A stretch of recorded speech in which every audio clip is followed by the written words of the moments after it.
말씀은 이사야 10장에서 보겠습니다. 이사야 10장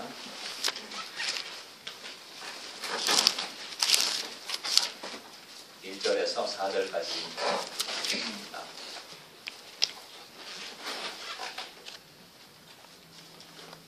제가 가지고 있는 성경은 970페이지입니다. 970페이지 이사야 10장 1절에서 4절입니다. 함께 공독하겠습니다. 우리 한 법령을 만들며 우리 한 마을을 기록하며 가난한 자를 불공평하게 판결하여 가난한 내 백성의 권리를 박탈하며 바로에게 소색하고 보아의 것을 약탈하는 자는 다 있을지어다. 벌써는 환난 때에 너희가 어떻게 하려느냐.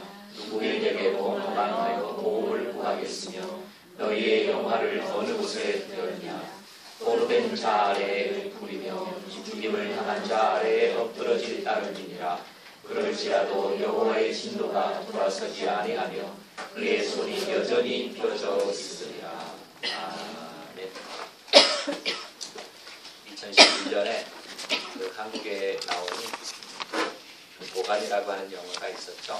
저도 그 CD를 빌려다가 있는데 광주 이화학교에서 일어났던 청각장애자들을 대상으로 그 아주 나쁜 짓을 했던 그 이화학교 교장하고 그 행정실장이 성폭력을 그렇게 행사했던 그 일이 공지영 씨가 쓴 소설을 통해서 또 이렇게 영화화돼가지고 그것이 세상에 알려진 그런 내용이었는데 엄청난 그런 파장을 일으키는 내용이기도 했습니다.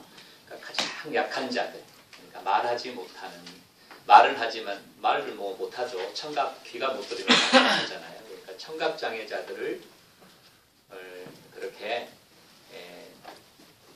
약한 자들을 대상으로 저질렀던 이 세상에 가장 아주 소외받고 약한 자들을 향하여서 저질렀던 그 엄청난 범죄, 그것이 인권 유린으로 나타났고요. 이 사람들이 그런 악한 일을 저질렀지만은 법원에서 판결하는 그 실형은 아주 작았습니다. 2년 6개월밖에 받지 못했고, 그 행정실장이라고 하는 사람은 그 공소시효 만료가 돼가지고 그게 2천만 원 벌금을 내고 그게 끝나가지고 아주 많은 그런 분노들을 시민들로부터 받게 되었던 내용이기도 했는데, 만약에 이것이 미국에서 일어났으면요 엄청난 그런 실형이 선고됐을 것입니다. 그리고 이렇게 아주 솜방망이에 처벌을 하지 않는데 한국은 그런 부분에 대해서는 아주 약한 것 같아요. 그러니까 인권 문제, 약자를 향한 배려, 이런 부분에서는 아직도 한국은 상당한 후진국에 머무르고 있는 상황이다. 이렇게 생각이 되어집니다. 이 교장이 징역 2년에 집행유예 받고 출소했다가 바로 암으로 이렇게 사망을 했다는 또 기록도 있는데요.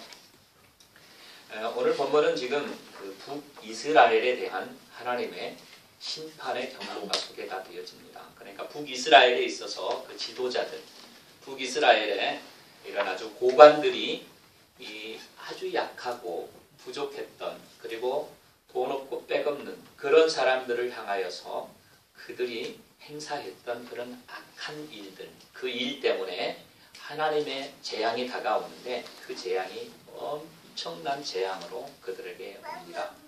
오늘 보면 4절에서 보면은 포로된 자 아래에 부풀리며 죽임을 당한 자 아래에 엎드려질 따름이니라. 그럴지라도 여호와의 진노가 돌아서지 아니하며 그의 손이 여전히 펴져 있으리라.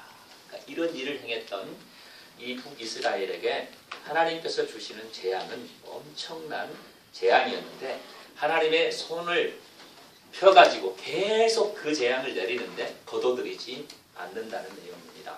지금으로부터 약 2750여 년 전 BC 734년경에 이사야를 통하여서 들려주었던 북이스라엘에 대한 그 심판의 경고입니다.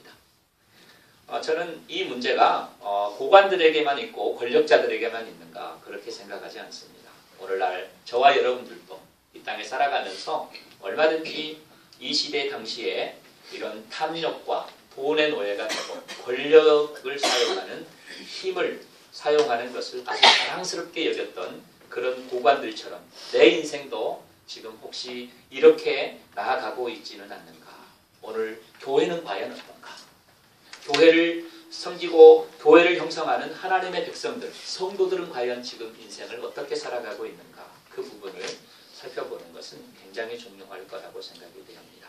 여기서는 재앙을 부르는 북이스라엘이었는데 나는 재앙을 부르는 사람인가 아니면 축복을 부르는 그런 인생을 살아가고 있는가 한번 생각하면서 오늘 말씀을 통하여서 큰 도전받는 저와 여러분들 되어지기를 주의 이름으로 축원합니다. 먼저 오늘 본문에서 보면은 이 고관들이 아주 잘 살고 법을 사용할 줄 아는 그런 권력가들이 왜 이런 재앙을 가져왔는가? 그것은 꼭 불공평한 법을 만들었다고 얘기합니다. 여러분, 이 법을 만들기가 쉽지가 않습니다. 그리고 이 법을 만드는 목적이 있어요. 법은 왜 만듭니까?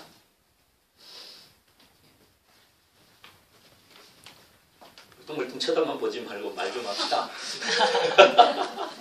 법은 왜 만들어요? 예? 지키라고 만들어요? 그래. 근데 아주 그냥 너무너무 100점짜리 대답이 나와버리니까 할 말을 잊어버리네요. 자, 법은 만드는 이유가 지키라고 만들긴 만드는데 그 이유가 있잖아요. 목적이. 지키는 게 있지만은 공평하게. 그러니까 어이구 떠든 얘기예요. 잘 얘기해야지. 그래요. 야, 김영호 입사님이 하여튼 굉장히 아주 달아요. 뭘 위해서 그러는 거예요? 가난하고 약한 자들을 보호하는 목적이 있습니다. 그래요, 안 그래요? 그래서 공평하게 어떤 사람도 법 앞에서 공평하게 법의 그 의도, 판결을 공평하게 이렇게 받게 하기 위해서 이 법은 제정이 되어집니다. 그래서 법 앞에는 모두가 평등해야 되고 모두가 공평하게 그렇게 되어져야 되는데 오늘 이 본문에서 보면은요 이렇게 성경은 이야기해요. 불의한 법령을 만들며 불의한 말을 기록하며 이렇게 기록이 되어지는데 현대인의 성경은 이렇게 얘기합니다. 악법을 만들어내고 부정한 판결을 내리며 그러니까 법도 이렇게 누구에게 유리하게? 힘 있는 사람들에게 유리하게 만들어 놓고 판결할 때도 돈 있고 빽 있는 사람들에게 그렇게 판결을 하게 되어지는 것 이것입니다. 쉬운 성경을 보니까 악한 법을 만들어내는 사람, 백성을 괴롭히는 법을 만들어내는 사람에게 재앙이 미친다. 그러니까 좀 악하게 권력자들에게만 힘 있는 자들에게만 그렇게 유리하게 법도 만들어 놓고 그 다음에 이 일반 시민 백성들에게는 아주 괴롭고 힘들게 하는 판결을 내리게 하는 자들에게는 하나님이 재앙을 가져온다. 이런 내용입니다. 여러분 그래서 법은 이렇게 법의 정신은 모든 사람이 공평한 판결을 받는 겁니다. 그래서 법이 한번 딱 이렇게 세워지면은 그 법이 제정이 돼서 통과가 되어지면 그 법 앞에 모든 백성이 어때요? 그 법을 지켜야 해요. 그 법이 조금 불리하게 되어져도. 그래서 법적인 싸움이 얼마나 많아요. 이 법이요. 한번 딱 세워지게 되면 그 법이 이게 불공평한 법이라 할지라도 그 법대로 행해야 돼. 그래서 이 미국에서는 얼마나 수가 많습니까?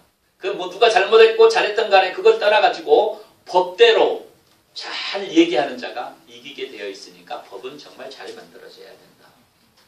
여러분 그 그리스 아테네에서 아주 뭐 이렇게 문답법 이렇게 삼파법이라 그랬죠. 그래가지고 아주 훌륭한 그런 4대 성인 중에 하나로 추앙받는 그 소크라테스가 그도 그를 따르는 제자들 중에 그 과부 정치를 이렇게 원했던 그 제자들 때문에 이렇게 또 기소도 당하고 해가지고 그가 사형을 언도를 받잖아요. 소크라테스가 사형을 언도를 받는데 그것이 굉장히 불공평한 그런 법의 적용이어가지고 사형을 안 받을 수 있는 기회도 있었는데 그런 것을 소크라테스가 하지 않습니다. 그리고 감옥에 들어가서 제가 그 소크라테스 감옥도 들어가봤어요. 얘기했죠. 그 아레오바고 그 광장 바로 밑에 얼마 거리가 되지 않는 곳에 이렇게 소크라테스 무덤, 돌무덤으로 돌 감옥으로 되어 있는 그곳에 소크라테스가 있었는데 그가 그곳에서 나올 수도 있는 그런 기회들이 친구들로부터 도움을 받아가지고 나와도 될 수 있는 그런 상황이요. 도망이라고 해도 아무렇지도 않다고. 그랬는데 소크라테스가 그렇지 않고 그는 독배, 사약을 받습니다. 사약을 받는데 소크라테스가 이런 말을 남겨요. 물론 뭐 악법도 법이라고 하는 내용도 남기지만 만약에 내가 이 그리스 아테네에 내가 이 받아야 할 이 법을 뒤엎어가지고 도망을 간다든지 이런 일이 발생하면 이 그리스의 아테네가 어떻게 되겠느냐. 법을 무시하고 혼란하게 만드는 그 일을 내가 할 수 없다. 그래서 그가 아주 숭고한 법정신을 살려서 독약을 마시고 그렇게 또 죽음을 맞이하는 일이 있었는데 법이 이렇게 중요하다는 겁니다. 그러니까 악법도 법이고 법이 제정해주는 그 정신을 시민들이 잘 따라갈 때 그 나라가 견고하게 서간다. 이것을 보여주는 것이 그 아주 유명한 소크라테스기도 하는데요. 공평하게 민주주의로 이렇게 나라가 잘 서가는 것은 윗사람이나 아랫사람이나 모든 사람이 그 앞에 평등하게 적용받아야 된다라고 하는 것입니다. 그런데 오늘 법은 이 고관들이, 이 이스라엘의 지도자들이 법을 만들 때 이렇게 약자들과 시민들을 살리고 그들에게 정말 도움을 주는, 그들을 보호하는 이런 법들을 만들지를 않는 거예요. 법은 어디서 만들어요? 국회에서 만들잖아요. 그런데 그 법을 만들 때 이 국회의원들이 자기네들에게만 유리하게 만든다는 겁니다. 잘 살고 힘있고 돈 있는 사람들을 위해서 이렇게 법을, 여기서 이때 북이스라엘이 그랬어요. 근데 이런 일들을 행해 나가는 자들을 향하여서 하나님께서는 재앙을 내려오는데 아수르 약 12년 후에 이제 아수르가 와가지고 완전히 북이스라엘을 멸망을 하게 되는데 굉장히 비참한 그런 전쟁의 살육의 현장들을 맞이하게 됐어요. 그리고 나서도 이 재앙의 손을 거두어 드리지 않겠다. 지금 4절은 그렇게 얘기하고 있는데 저는 오늘날 교회, 성도들, 뭐 안 믿는 사람들은 우리가 뭐 얘기할 필요가 없어요. 우리가 믿는 사람들이 정말 하나님 앞에서 어떤 인생들을 살아가고 믿음의 그런 삶을 살아가고 있는가, 이것은 굉장히 중요하다고 생각이 되어집니다. 나는 어떤 법 그리고 어떤 생각을 가지고 인생을 살아가고 교회는 또 어떤가. 여러분 요즘 한국 교회에 큰 문제가 되고 있는 뭐 사랑의 교회가 계속해서 지금 문제가 되고 있는데요. 한 2천여 명의 사람들이 지금도 오정현 목사님 불러가야 한다 하면서 하는데 요즘에 또 등장하는 이슈가 그 법을 개정하는 내용입니다.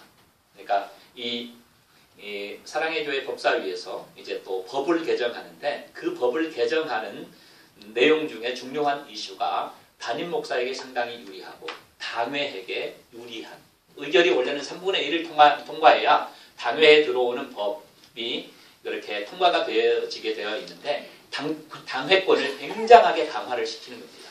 그래서 이 당회에서 이 모든 성도들을 이렇게 컨트롤하는 그 부분에 있어서 이제 그 법이 개정이 되어지니까 그 법이 굉장히 좋지 않는 법이다. 이렇게 지금 그 반대하는 측에서는 사회에 알리고 또 일간지에도 광고를 내면서 사랑의 교회가 상당히 어려워지고 있다. 뭐 그런 부분에서는 이렇게 지금 하는데 정말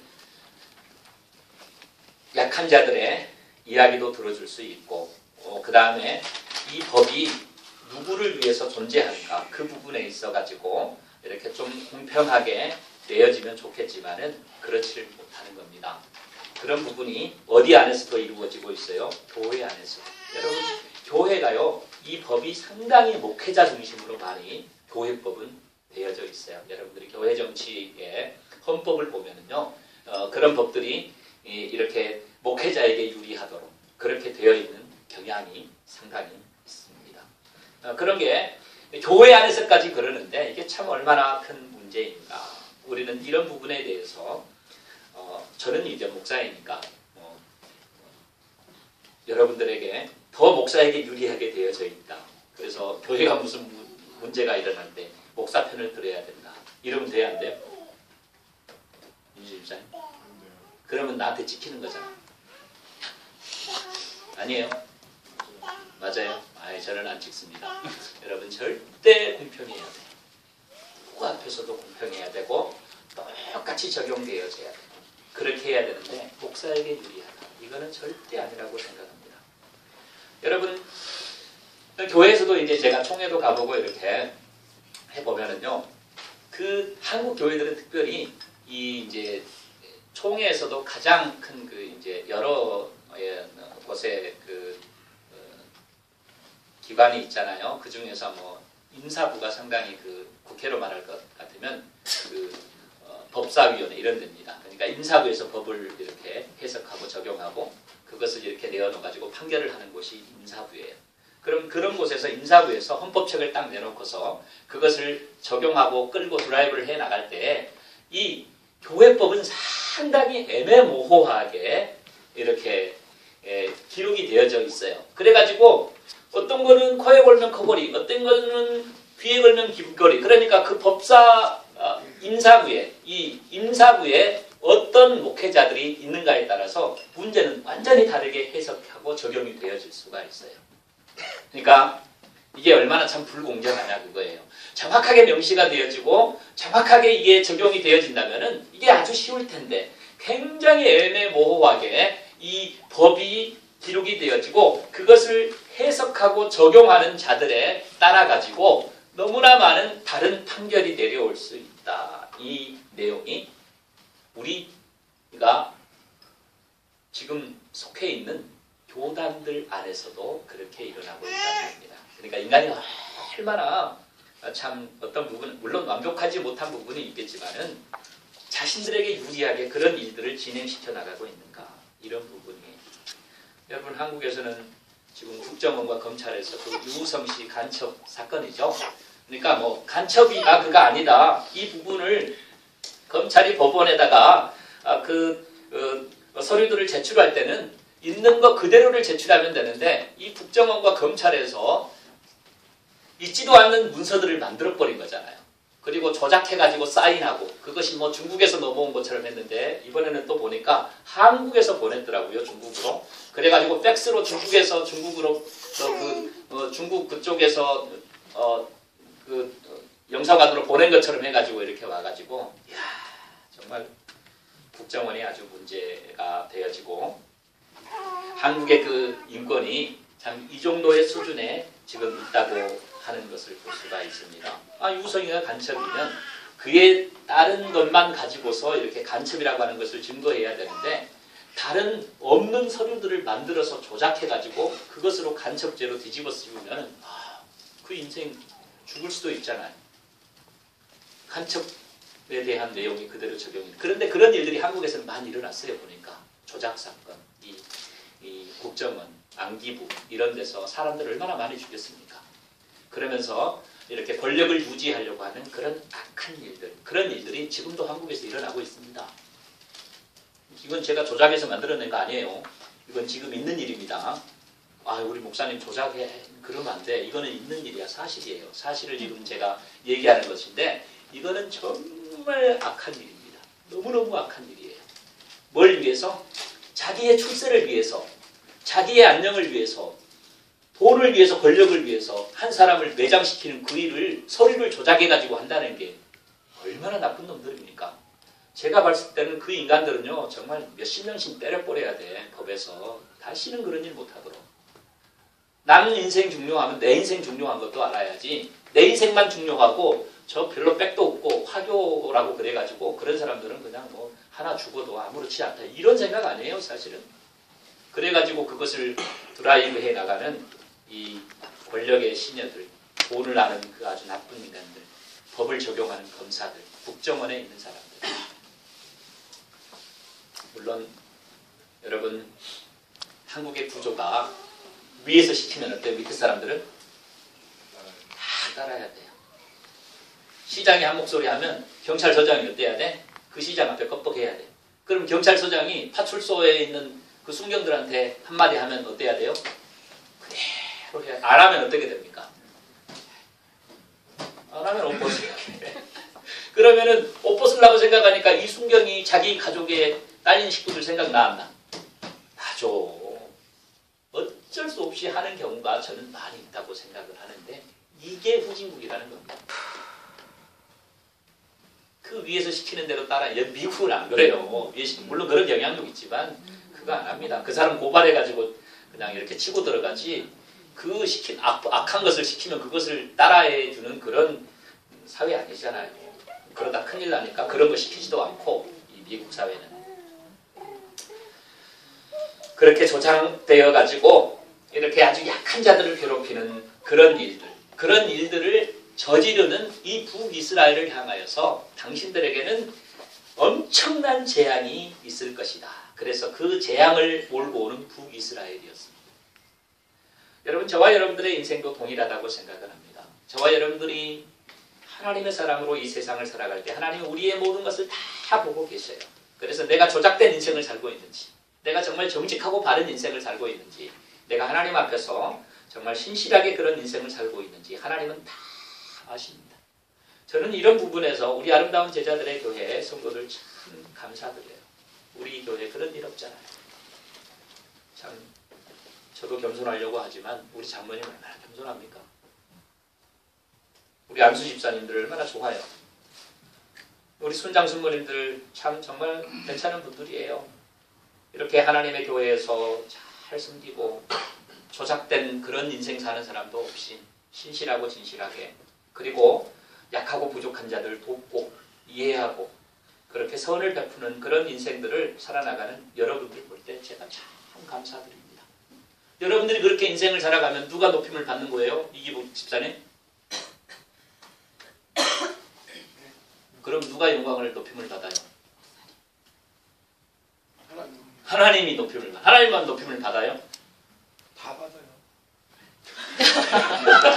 귀찮다 이거죠. 한마디 딱 해놓고 끝장내버리자 뭐 이거 같은데, 야, 제가 영광을 받습니다. 아름다운 제자들의 교회 목사가 참 괜찮은 목사다. 누가 영광을 받을 때? 장로님이 영광을 받습니다. 이기복 집사가 그런 평가를 이 플래싱에서 하고 있으면은요, 당신 교회 목사 누구요? 그렇게 나와. 그러면 누구요? 그 떳떳하게 박영수 이렇게 딱 얘기합니다. 그 목사 괜찮은 목사다. 이렇게 하는 거야. 근데 나쁜 짓 하고 당신 목사 교회 목사 이름 누구요? 그럼 내 이름 앞에 나스네만 돼요. 앞에는 사기입니다. 이렇게 하시라고. 근데 집사님 알죠? 지혜롭게 해야지.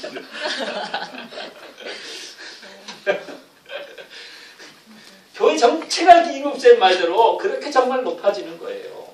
여러분들이 이렇게 영적으로 잘 성장하고 있는 겁니다. 그리고 이 열매와 사랑을 통하여서 하나님의 영광을 받는 거예요. 하나님의 축복을 가져오는 인생을 지금 저는 여러분들이 그렇게 살고 있다고 생각을 합니다. 얼마나 감사한지 몰라요. 여러분, 평신도들의 성공이 곧 예수 그리스도의 성공이고 그 성공이 곧 아름다운 제자들의 교회의 성공이 되는 것입니다. 여러분들이 좋으면 누가 좋은 거예요? 내가 좋은 거예요. 박순아 집사님이 플러싱에서 좋은 사람으로 평가를 받으면 누가 좋은 거예요? 박영수 목사가 좋은 목사가 되는 겁니다. 그건 그냥 그대로 가는 거야.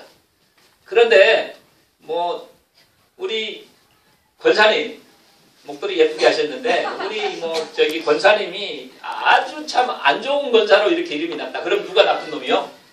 박영수 목사가 나쁜 놈이야. 그렇게 되는 거예요. 다른 거 없어요. 신정 집사님, I don't care. 아니 자세가 영 I don't care 같아. 한명학 집사님이 아니지 성도님. 그래 안 그래요? 맞습니다. 맞아요. 우리 한명학 성도님께서 이렇게 드라이브하면서 손님들 태워가지고 이렇게 서비스 잘 해주고, 야, 그 손님이 당신 참 사람 괜찮다. 저 아름다운 제자들의 교회 섬기고 있습니다. 그 얘기 꼭 하셔야 돼. 항상 우리 목사님 좋다고 그때 말씀드리겠어요. 나 좋다고 얘기하지 말고 본인이 좋아야 된다니까. 나 좋다고 얘기해봐야 다 헛방이요 그거. 내가 좋아야 돼. 내가 좋으면 나는 그냥 올라가는 거라. 저도 물론 좋죠. 그래요. 야, 그렇게 나와야 돼. 박동원 집사님, 무슨 말하는지 알겠어요? 아멘까지. 아멘 다 했어요? 네. 야, 오늘 나는 이렇게 우리 오셔가지고 얼마나 참 등록해요.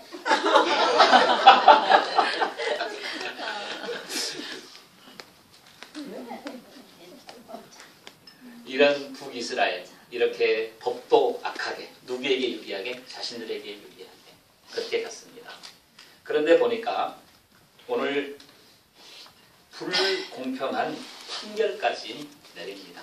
이렇게 만드는 것도 그렇게 내렸지만은 또 가난한 자들하고 이 부자들을, 돈 있는 자들, 힘 있는 자들이 올 때에 판결을 내리는 것 또한 아주 불공평했어요. 그것이 이사야 10장 2절에서 나타나는데 이렇게 소개합니다. 가난한 자를 불공평하게 판결하여 가난한 내 백성의 권리를 박탈하며, 권리를 박탈했습니다. 과부에게 토색하고 고아의 것을 약탈하는 자는 화 있을지니라.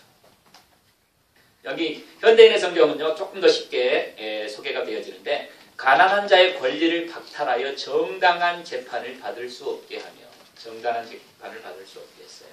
과부나 고아의 것을 약탈하는 자에게 화 있을지니라. 그러니까 똑같이 동일한 권리로 법정에 서야 되고 그렇게 법원에서 판결을 받아야 되는데 그렇지 않다는 겁니다. 나하고 똑같이 범죄자가 되어가지고 법정 안에 똑같이 섰는데 이 사람은 무죄를 선언하고 나한테는 징역 10년을 때려버리는 거예요. 그런 불공평함이 이 북이스라엘이 BC 734년에 그때 사회상이었습니다. 그때 그 사회상에 돈 없고 힘 없으면 그냥 짓밟히고 수모당해야 되고 하는 그런 내용이에요. 똑같은 인간인데 인간을 인간의 대우를 못 받는 겁니다. 여러분, 저는 농부의 아들로 태어났습니다. 저도 굉장히 참 가난했죠. 순수한 건 좋았어요. 제가 목포에 올라갔어요. 이렇게 이제 공부를 해야 되잖아요. 해가지고 학교에 갔는데 학교에 가면 선생님들이 꼭 물어보는 게 있어요. 뭘 물어봐요? 야, 윤준 집사님은 대답 잘했죠. 무슨 날 했으면은 당신 뭐 본 적이 어디요? 그 다음에 엄마 아빠 학력이 어디요? 직업이 어디요? 그러면은요 어떤 놈들은 볼펜 큰 것 들어가지고 잘 꺼내가는 사람이 있어. 우리는 눈치 탁탁 보는 거지. 그 아버지 직업이 뭐더라? 농부야 어부야 도대체. 졸업 국졸 이거 써야 돼 말아야 돼 하면서 써야 되니까. 등록금 안 내면은요 꼭 선생님 불러가지고 네 아버지 뭐하냐? 농부인데요. 그때부터 이제 대하는 게 달라집니다. 딱 아주 꼬나본 내용을 가지고서 너무너무 찜찜했잖아요. 그렇지만요 아주 당당한 애들 있어요. 자기 아버지가 좀 잘 나가고 이렇게 좀 돈 좀 있고 방국계나 끼면 뭐 참 선생님 앞에 이렇게 딱 제대로 서잖아요. 연습자님 그런 적 없었죠? 많죠. 그래요. 이런 일들이 이렇게 학교 다닐 때부터 군대 갔는데 또 군대에서 왜 그러는지 모르겠어. 군대에서 처음 가면은 그 행정관이 일하는 애들 그 군대 이제 1, 2, 3 이렇게 떨어지면 행정관이 일하는 애들 야! 너 본 적이 어디야? 그럽니다. 어디입니다. 그래? 네 아버지 뭐해? 이렇게 다 물어보고 해가지고 아주 그 이상하게 대했던 그 행정관의 제가 이제 양평에서 뭐 여자분들 죄송합니다. 제가 군대 얘기 한번 조금만 할게요. 한 2분만 할게요. 양평에서 24단에서 제가 위탁교육받고 수도방위사령부로 이제 가잖아요. 거기서 보충교육대가 있어요. 북한산 그 빗자락에 있는데 거기 보충교육대 들어가가지고 이제 교육을 다 받고요. 우리 그 불사조 제가 200기였는데 하여튼 보충교육대에서 한 굉장히 많은 인원들이 교육을 받습니다. 근데 높은 곳에서 딱 2사람 중에 1사람 남은 1사람을 뽑는 그런 일이 있었어요. 내가 또 거기 뽑혔지. 뽑혀가지고 2놈 남았어. 2놈 남아가지고 이 뽑는 놈이 달리기 해보래. 그럼 제가 달리기 또 달리기 하면 제가 장점이잖아. 근데 이건 뭐 죽은 죽 먹기다, 식은 죽 먹기다. 그랬는데 뒷발꿈치가 까져가지고 하여튼 한쪽은 운동, 한쪽은 군화였었는데 제가 이겼겠어요, 졌겠어요? 이겼지. 우리는 또 뭔 시키면 하여튼 그거는 무조건 이겨야 돼. 지면은 우리가 참 안 돼요. 못 살아. 지면 못 살아. 그래가지고 제가 그 마이종이라고 하는 애인데 아주 잘생기고 괜찮은 애였어요. 나 동기였는데. 내가 달리기에서 이겼지. 근데 또 백 보는 거야. 아버지 뭐 하시냐 이랬나 봐. 그래 내가 떨어졌잖아요. 달리기에서는 이기고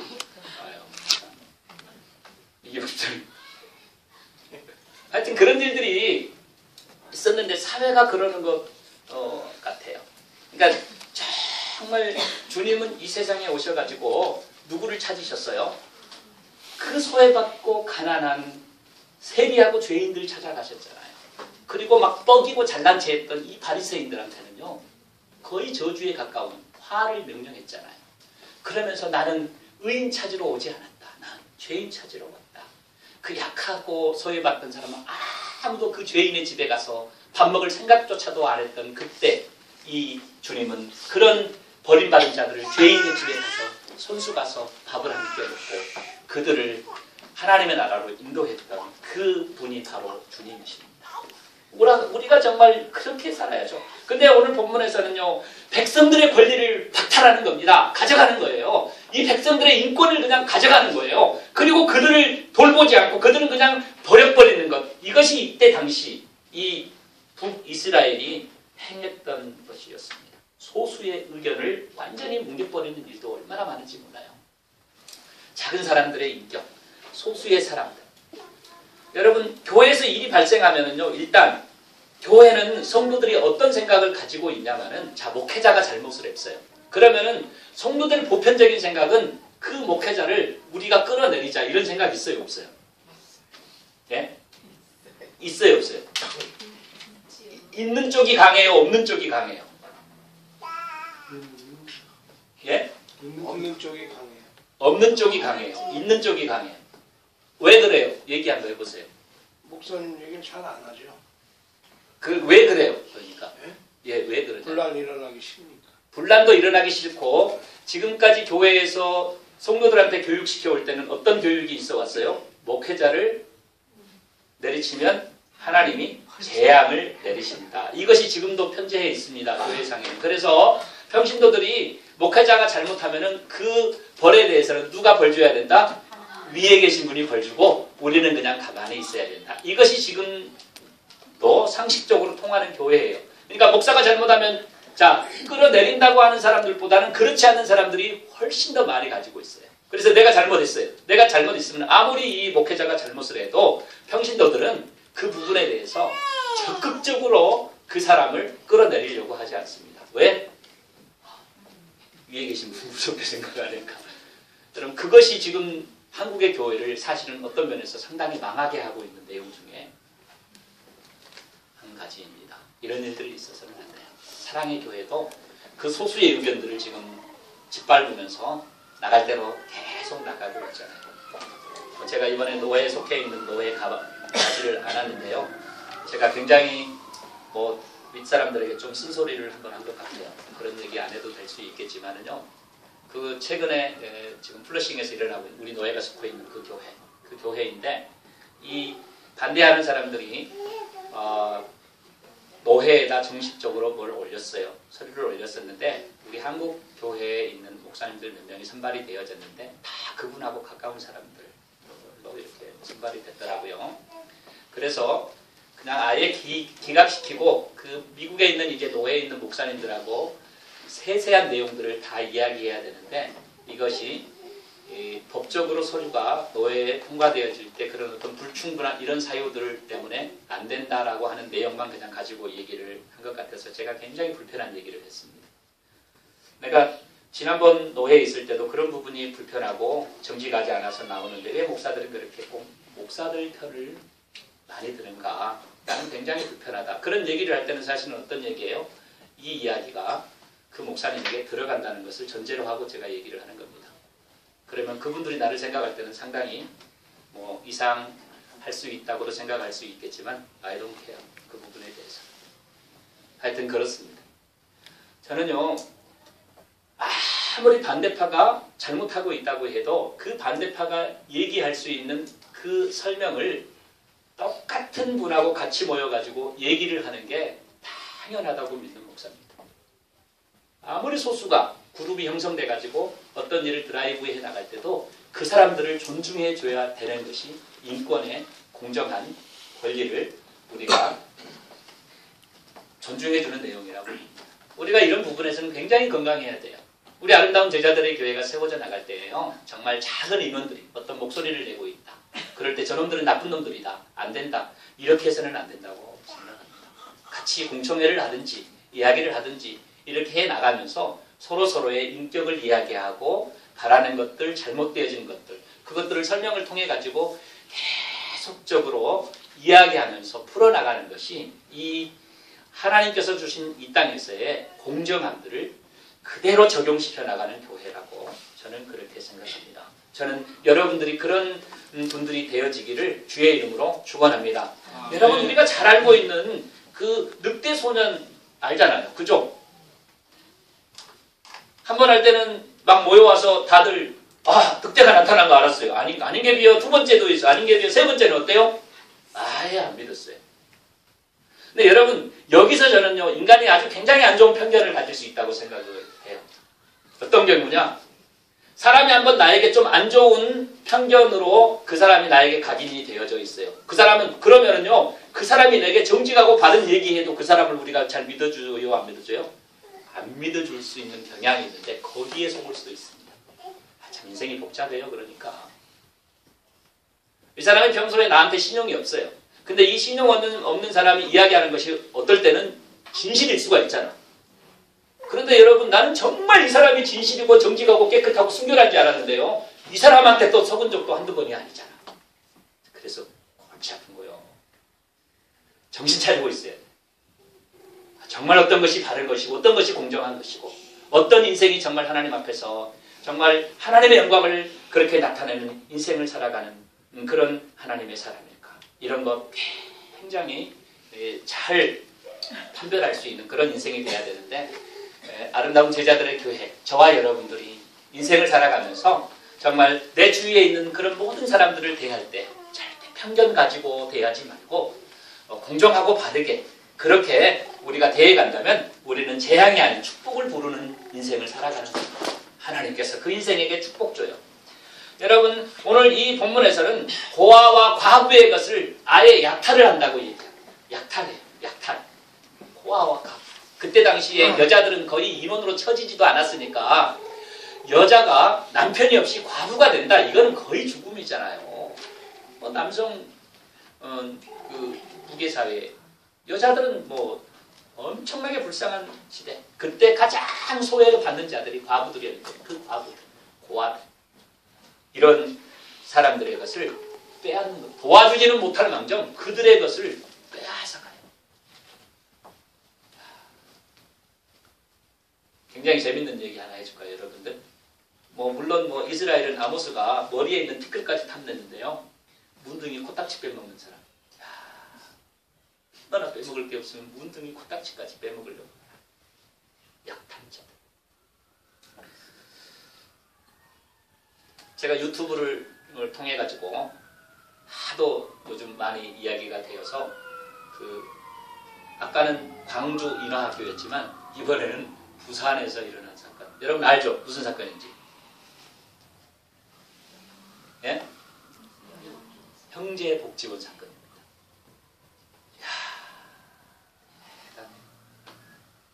그러니까 그때 그 형제복지원이 1975년에 세워져 가지고 1986년하고 88년 아시안게임하고 이 올림픽이 있으면서 부산에서 불황자들이 없는 깨끗한 이게 법무부 장관령으로 내려와 가지고 부산에서 이제 그런 일들을 하는데 불황아들을 이렇게 순화 교육하면서 그들을 잘 이렇게 돌보고 나가는 그거였는데 별 볼 일 없었던 이 형제복지원에서 그 사건을 계기로 엄청나게 많은 사람들이 들어오게 됩니다. 그러는데 이 불황아들만이 아니었어요. 보니까 제가 그것이 알고 싶다 SBS 그 TV 유튜브를 통해서 한번 봤거든요. 봤는데 그냥 귀가하고 있는 이 사람들 차에 딱 트럭 같은데 뒤에 문도 닫고가지고 오면 그냥 실어가지고 가가지고 그쪽으로 넣어버리는 건데 철문도 그냥 어마어마한 철문을 몇 개 통해서 들어가야 되고 감금, 노역, 성폭행 엄청나게 많은 일들 그 안에 봉제 공장도 있고 보니까 또 목공수도 있고 이래가지고 그런 돈들을 이 원장이 다 가지는 건데 이 원장이 보니까 그 원사 출신인가 그렇더라고요. 군대에서 일반 하사 출신으로 들어가서 일했던 그 사람인데 한번 완전히 군대 계열인데 중대장 한번 가면은 그 중대장이 소대장이 그 이제 분대장 이렇게 가가지고요. 3천 몇백 명 중에서 죽어나간 사람이 513명이 죽어나갔습니다. 6명 중에 1명이 죽은 거야. 그러니까 거기 들어갔다 그러면. 이야, 그것이 대낮같이 밝은 한국에서 일어났는데 검사가 그것을 밝혔어요. 여러분 중요한 것은 검사가 그것을 다 해가지고 이제 딱 구형을 내려야 되고 법적으로 다 올라가야 되는데 어느 날 전화가 한 통화 옵니다. 누구한테서 왔어요? 시장에서 와요. 시장한테서 당장 풀어줘라. 그 다음에 이 경찰서로 도움을 요청하러 가는 이 사람들을 자 아빠 금방 오니까 이제 좀만 기다려다 해놓고 그 트럭에 태워가지고 경찰서에서 보냅니다. 그럼 자 사망 신고가 났다. 그러면 시청에서 그것들을 다 이렇게 조작해가지고 어떻게 해가지고 그 일을 합니다. 삼박자가 척척 맞아요. 누구 맞는 거야? 시청하고 경찰서하고 이 형제복지원 원장하고 다 짜가지고 그렇게 하는 겁니다. 자 국가에서 녹을 메어가지고 이 국가가 정말 정당하게 바르게 세워져야 되는 이런 시청 직원들이 그 일을 하는 거고 경찰서派出所 애들이 자기들한테 도움을 청해가는 애들을 거기다 태워가지고 보내버리는 거예요. 그리고 때리는데 어떻게 때리느냐면은 멍석 같은 데다 말아 일단 사람을 말아가지고 딱 놓으면 그 위에다 이불 덮어가지고 참나무 이렇게 소금 절였다가 빼고 이렇게 하면은 아주 그게 꽃갱이 자루처럼 더 단단한 그런 나무가 된다네요. 그거 가지고 때려가지고 질질 끌고서 이렇게 나가는 일인데 이야, 그런 일들이 그쪽에서 벌어졌대요. 근데 이 사람이 형량을 받는 게 이분도 2년 몇 개월밖에 안 돼요. 그러니까 이 한국이 인권 문제에 대해서는 정말 얘기하지 못할 그런 나라. 굉장히 많이 발전을 했지만은 이 형제복지원 사건이 그렇게 해가지고 지금 사회 이슈가 됐고 그곳에서는 그 아들에게 줬는데 그 아들이 그 취재하러 온 아버지가 좀 이제 몸이 안 좋아가지고 와가지고 뭘 물어보니까 아들이 이런 얘기를 해요. 우리 아버지는 인권이 없어. 그러면서 쫓아가지고 기자들한테 우리 아버지는 인권이 없냐고. 사람들을 500몇 명을 이렇게 죽인 그 아들이 자기가 그 아버지 재산 다 가지고 있으면서 그 기자들한테 그렇게 얘기하는 것을 보면서 그러면 한 번이라도 그 사람들이 그렇게 죽어나간 형제복지원에서 죽여나간 그 사람들의 사과나 잘못했다 이런 얘기 한마디도 안 했거든요. 그러면서 자기 아버지의 인권을 얘기하면서 참 가관이라 이런 생각을 제가 해보았습니다. 힘 있는 사람은 이 땅에서 주민등록증 없거나 불황인들, 거지들 그것도 모자라서 멀쩡한 사람들을 잡아가지고 형제복지원으로 넣는 겁니다. 왜 형제복지원으로 넣는가? 두당 돈이 정부에서 나와요. 그러니까 한 명이 더 들어가면 거기에 대한 정부에서 보조해주는 이 돈이 많이 갑니다. 그러니까 이 친구가 거기 20억씩 한 1년에 그것 받는 것하고 그 다음에 노역해가지고 번 그 돈들 가지고 시장이나 이런 다 노비했을 거 아니에요. 경찰서라든지. 그래가지고 이 일이 합법적으로 전혀 이상이 없이 그렇게 가게 하면서 나중에는 이제 이것이 밝혀져가지고 지금 뭐 대출 100억 때문에 지금 그것이 소송이 들어가가지고 이제 다시 재판이 지금 열려야 되는 그런 과정에 있는데 그 법을 적용하는 그 재판이 너무 이 돈 있고 노비 잘하는 사람들, 힘 있는 사람들한테는 전혀 영향을 못 미친다는 겁니다. 재판이. 얼마나 안타까워요. 사람 죽어나가도 그거 아무렇지 않아 한국에서. 그런 일들이 이렇게 일어나고 보면 정말 벌줘야 되는 거예요. 여러분 한국에서 성폭력자들 얼마나 약한지 모릅니다. 법이 너무 약해요. 몇 년 살고 나면 끝나. 살인해도 그렇잖아요. 그러니까 그냥 이 범죄를 굉장히 우습게 생각하는 거예요. 사람 죽이거나 성폭력을 해도 한국 그 재판에서 이 형량을 줄 때는 너무 약하게 때려버리니까 그냥 그거 하는 거예요. 그게 얼마나 참 이게 안 좋아요. 그냥 막 진짜 몇십 년씩 때려버리고 그렇게 해야 되는데 너무 약하게 하다 보니까 그런 범죄들이 계속해서 일어나는데 이 북이스라엘이 그랬습니다. 그럼 가난한 과부와 고아의 것들을 약탈했다고 뺏어갔다고 얘기해요. 저와 여러분들 그런 인생 살아야 되지 않고 이런 인생들을 하나님은 가만 놓아두지 않습니다. 하나님은 이렇게 북이스라엘을 12년 후에 완전히 아수르에 대해서 멸망을 시키는데 오늘 이 본문에서는 그래요. 우리가 10장 3절에서 보면은 벌하시는 날과 멀리서 오는 환난 때에 너희가 어떻게 하려느냐 누구에게로 도망하여 도움을 구하겠으며 너희의 영화를 어느 곳에 두려느냐. 자, 이때 그 고관들은 우리가 이렇게 약탈을 하고 이렇게 나쁜 짓 하고 판결 정의롭지 못하지만 이것이 오래 갈 것이라 생각했는데 아수르가 들어와서 완전 쑥대만 맞추고 빼앗아가고 그들을 포로로 잡아갈 때는요, 이 북이스라엘의 이 모관 대작들이 가지고 있었던 그런 영화로움과 돈, 권력 하루아침에 다 무너진 거예요. 하나님이, 여러분, 우리가 인간과의 관계, 여러분, 내가 사람에게 잘못하고 뭐 그래가지고 어떤 일이 일어났을 때는요, 사과하거나 이렇게 뭐 하든지 아니면 내 힘이 더 셌을 때는, 아니면 계략을 내가 잘 사용해가지고 이렇게 했을 때는 어려움을 벗어날 수 있어요. 그렇지만 하나님과 사람과의 관계에서는요, 하나님이 한번 하시겠다고 하시면은 그것은 반드시 이루어집니다. 정말 조심히 하세요. 내가 하나님과의 관계에서 하나님이 정말 보실 때 내 인생이 어떤 인생을 살아가고 있는가, 하나님이 한번 손드시면은 그 편손을 안 접어드린대요. 그리고 21절에서는 4절에서는 포로된 자 아래에 부풀어짐, 죽임을 당한 자 아래에 엎드려질 뿐이에요. 포로된 자에게 구부려진다. 이것은 감옥에 들어가가지고 그 아래에서 구부려지는 인생이 되게 하겠고, 어떻게 하는 거예요? 포로자들 밑에 깔려 밟혀 죽거나 시체 더미 밑에 깔려 질식할 것이다. 세번역은 이렇게 해석을 했어요. 이런 일들이 북이스라엘, 이렇게 악한 일들을 행하고 있는 자들에게 일어날 것이다. 이렇게 이사야를 통해서 선포해 주는 내용입니다. 여러분, 우리는 이런 인생 안 살 수 있고요, 정말 축복의 인생 살 수 있습니다.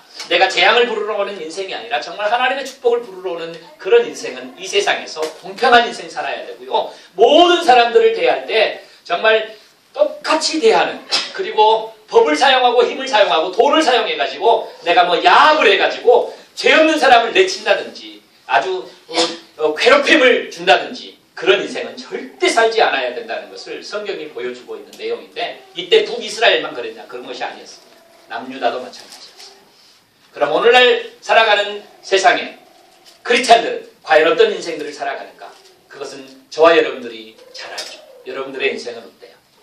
정말 내 인생은 하나님 앞에서 하나님이 바라보실 때 이사야를 통해서 그렇게 재앙을 선포했던 북이스라엘의 지도자들과 같은 그런 인생은 아닌가?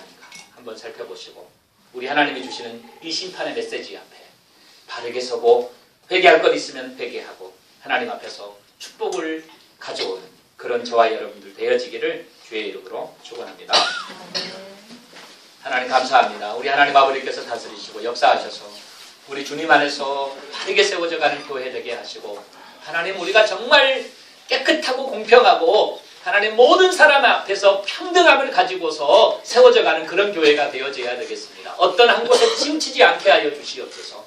선을 베풀고 긍휼을 베풀고 정말 사람을 세워주면서 하나님 앞에서 거룩함과 순결을 유지해 나가는 그런 깨끗한 교회가 되게 하여 주시옵소서. 그래서 이 세상에 희망을 가져다 주고 축복을 가져다 주는 그런 건강한 아름다운 제자들의 교회 성도들로 복을 내려 주옵소서. 예수님 이름으로 기도 올립니다. 아멘.